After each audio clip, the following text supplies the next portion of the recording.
Por apenas 99 centavos por dia, você tem acesso a mais de 50 cursos online na área da educação física, nutrição e fisioterapia.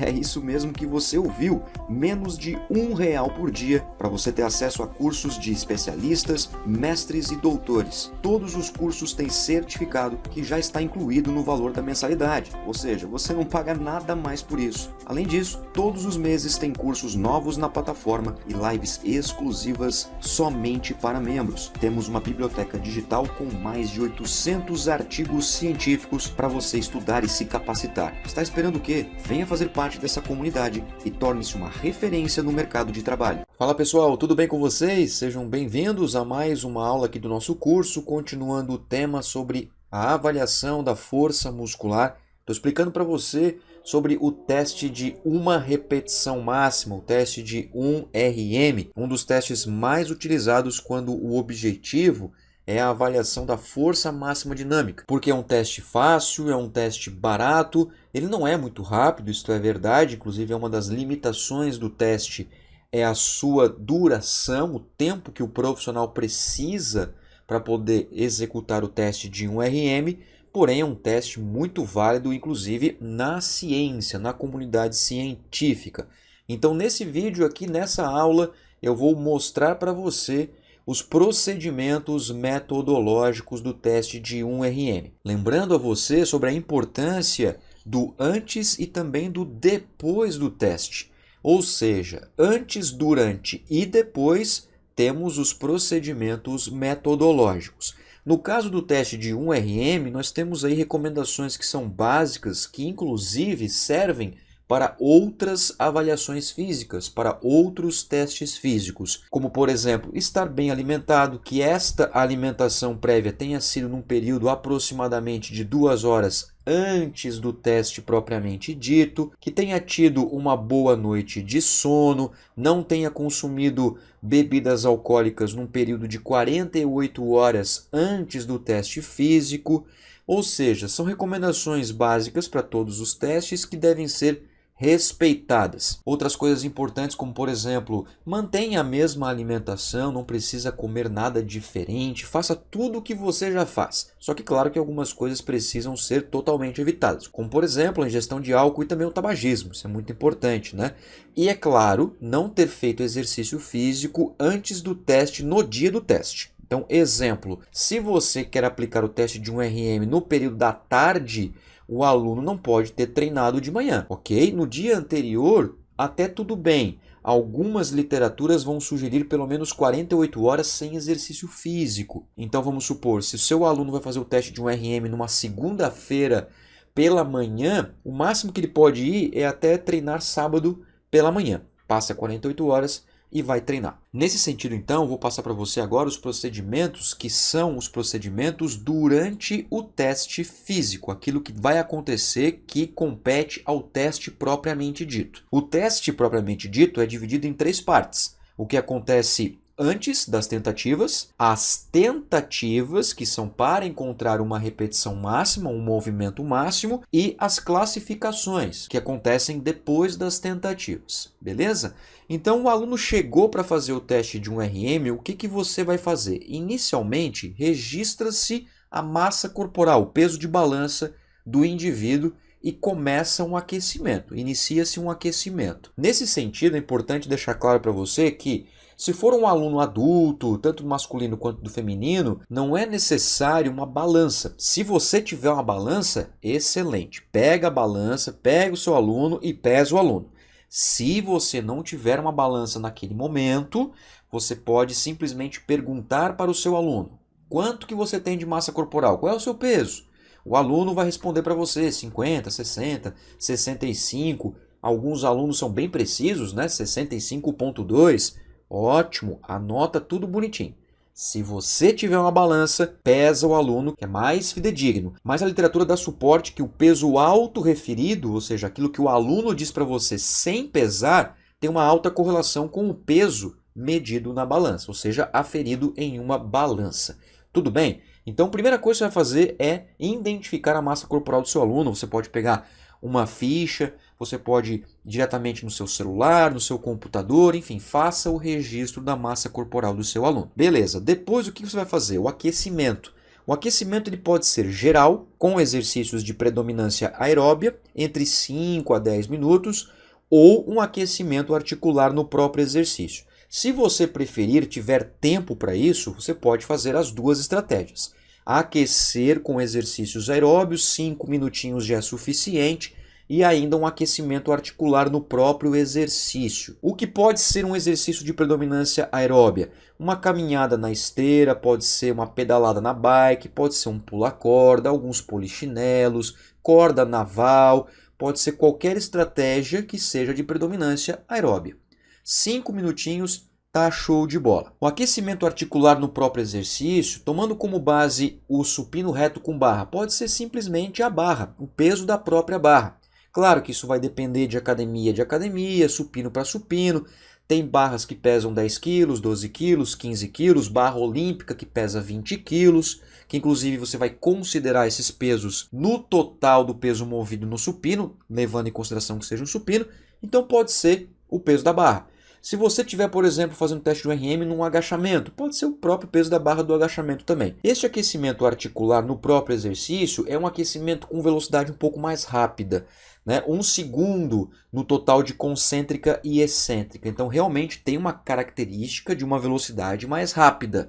Mas isto também é controlado. Se você não tiver tanto tempo assim, o que eu sugiro para você é fazer 2 sériezinhas de aquecimento articular, por exemplo, 2 séries de 20 repetições, 25 repetições, com intervalo aí de 1 minuto entre uma e outra série. Pronto, você já ganha bastante tempo, não necessitando desses 5 a 10 minutos para um aquecimento geral. Por que é importante o aquecimento tanto geral quanto articular? Bom, o geral é mais no sentido do aparelho cardiovascular. O específico, que é o aquecimento articular, é justamente onde vai ser realizado o movimento propriamente dito para as tentativas máximas.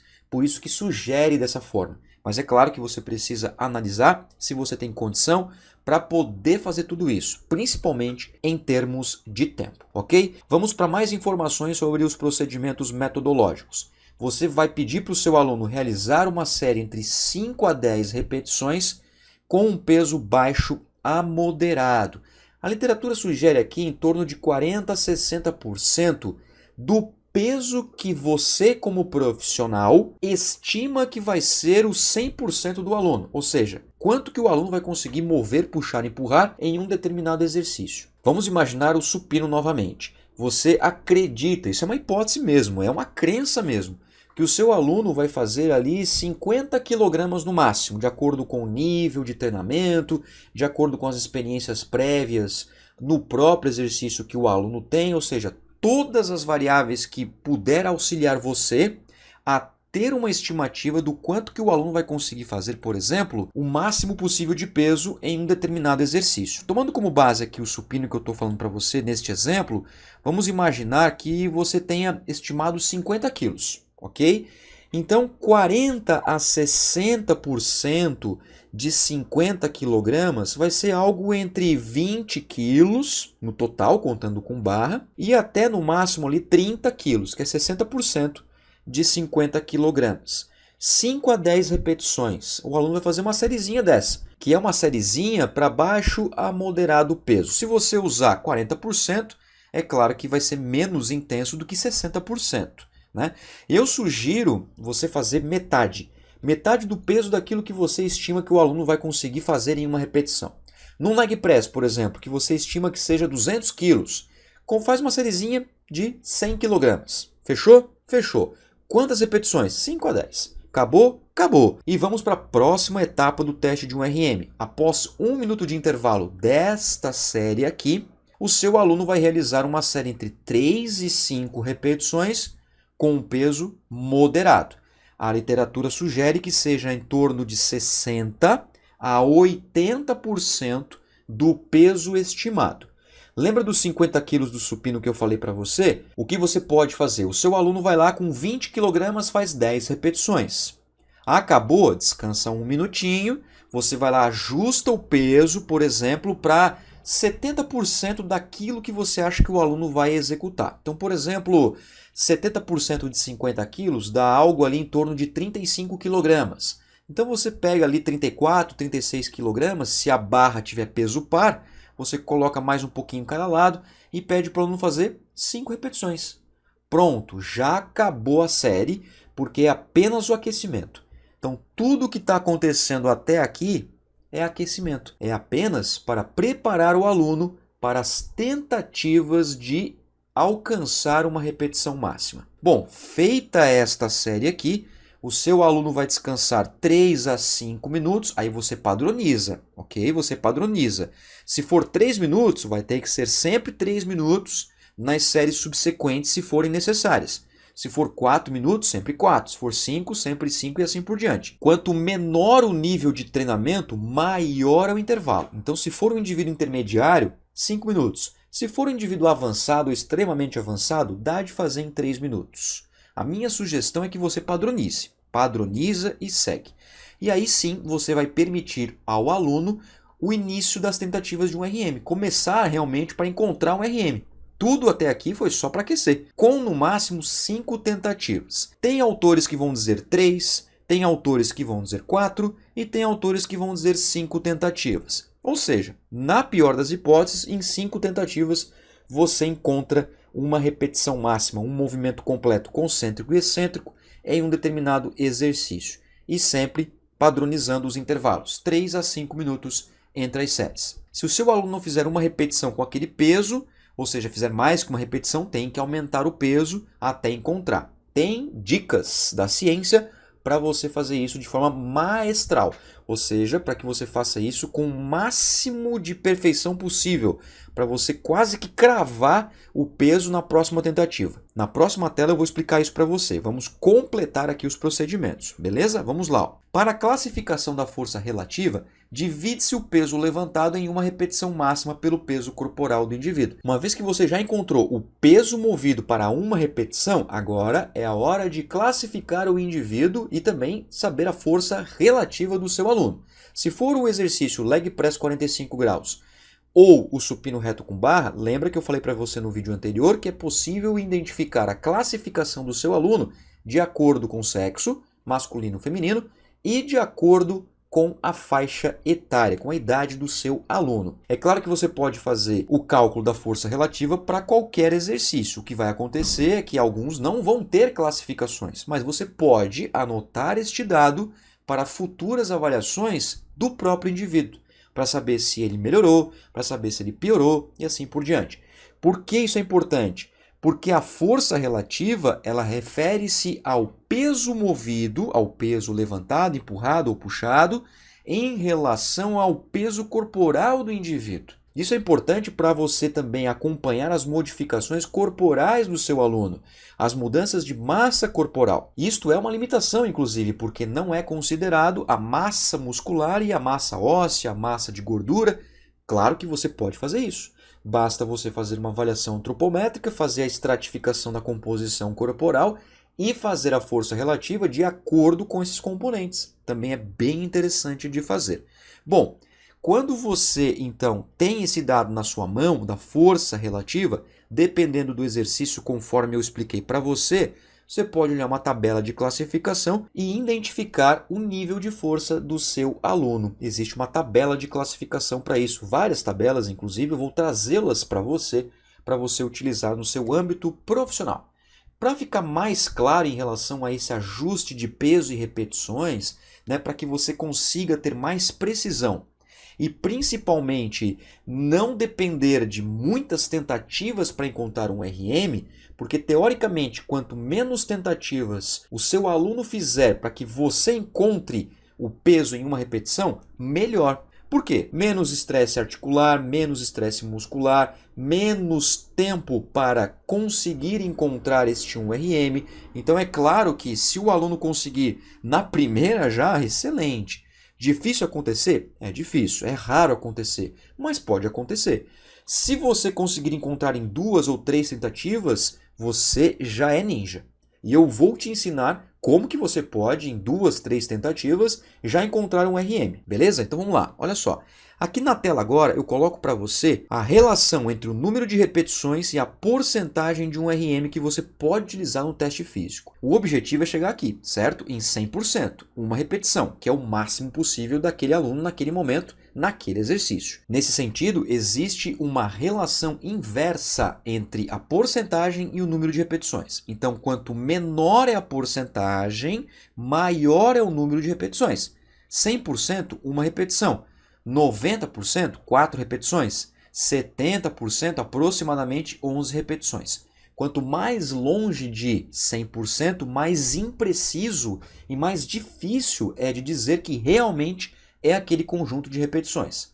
Quanto mais próximo, mais preciso é. Então, o contrário é verdadeiro. Nesse sentido, se o seu aluno, por exemplo, faz a primeira tentativa e não é uma repetição, por exemplo, foi 6 repetições, nós podemos usar a matemática ao nosso favor para poder, então, ser mais preciso na próxima tentativa. Quer ver um exemplo para ficar bem claro? Olha só, se um avaliado, na primeira tentativa, executou 6 repetições com 40 kg, contando com tudo. Vamos imaginar que seja o supino reto, com barra, tudo bem? A barra e mais as anilhas. 40 quilos no total. Então, esse um determinado exercício aqui neste exemplo na tela agora para você seja o supino reto com barra, beleza?